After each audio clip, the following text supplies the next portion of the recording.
দিল্লী আহি পোৱাৰ পিছত গুৱাহাটীলৈকে লৈ যোৱাৰ ক্ষেত্ৰত কেনেধৰণৰ ব্যৱস্থা কৰা হৈছে আৰু কেনেকৈ লৈ যাব, কেই বজাত লৈ যোৱা হ'ব, অকণমান যদি অৱগত কৰে।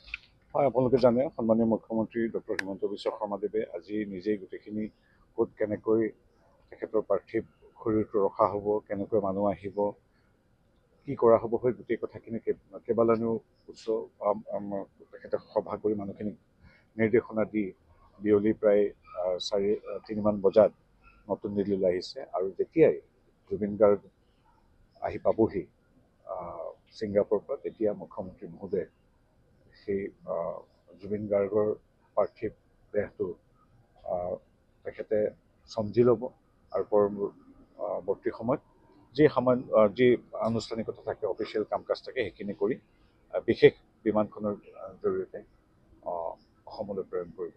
আৰু হয়, কেতিয়াও ভবা নাছিলোঁ যে মই শেষ যাত্ৰাটো তেনেকৈ থাকিব লাগিব বুলি। মই তেখেতক পৰিয়াললৈ বা গুৱাহাটীলৈ অসমবাসীৰ ওচৰলৈ পাৰ্থিৱ শৰীৰটো সেই বিমানখনত মই তেওঁৰ সহযাত্ৰী হৈ যাম। Thank U.